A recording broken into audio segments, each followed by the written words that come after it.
Matius 4, pencobaan di padang gurun. Maka Yesus dibawa oleh Roh ke padang gurun untuk dicobai iblis.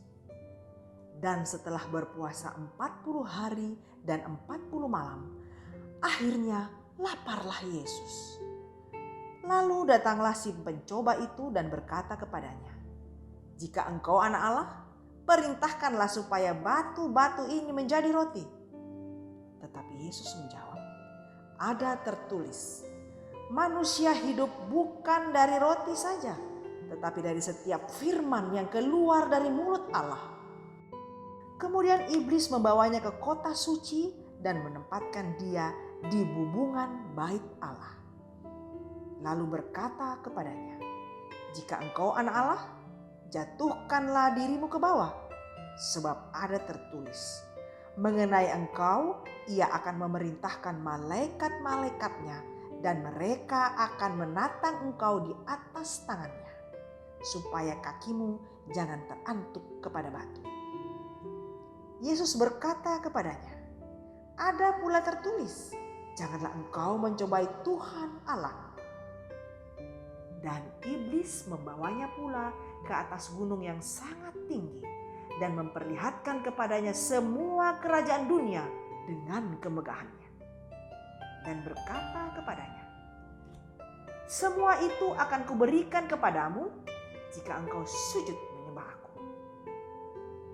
Maka berkatalah Yesus kepadanya, "Enyalah iblis, sebab ada tertulis, engkau harus menyembah Tuhan Allahmu dan hanya kepada Dia sajalah engkau berbakti."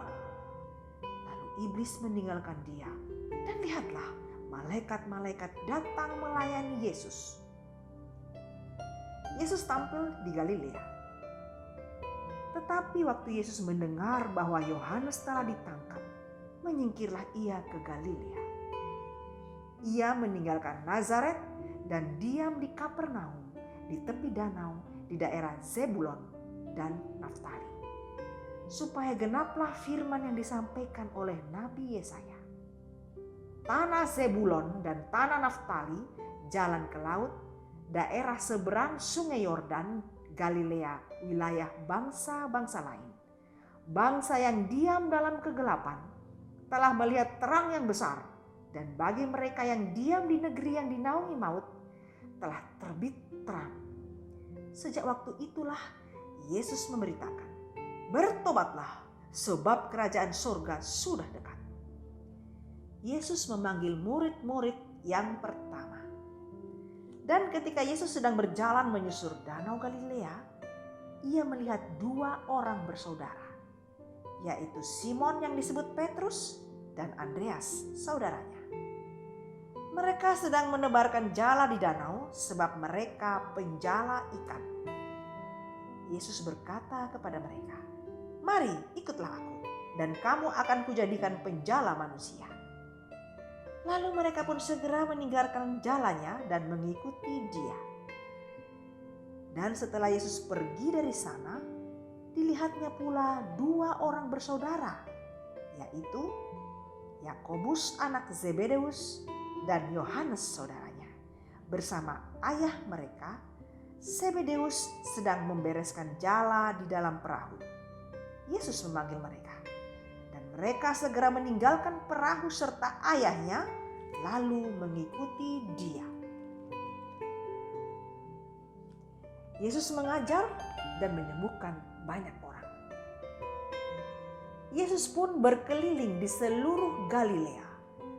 Ia mengajar dalam rumah-rumah ibadat dan memberitakan Injil Kerajaan Allah, serta melenyapkan segala penyakit dan kelemahan di antara bangsa itu. Maka tersiarlah berita tentang dia di seluruh Syria, dan dibawalah kepadanya semua orang yang buruk keadaannya, yang menderita pelbagai penyakit dan sengsara, yang kerasukan, yang sakit ayan, dan yang lumpuh. Lalu Yesus menyembuhkan mereka. Maka orang banyak berbondong-bondong mengikuti dia. Mereka datang dari Galilea dan dari Dekapolis, dari Yerusalem dan dari Yudea dan dari seberang Yordan.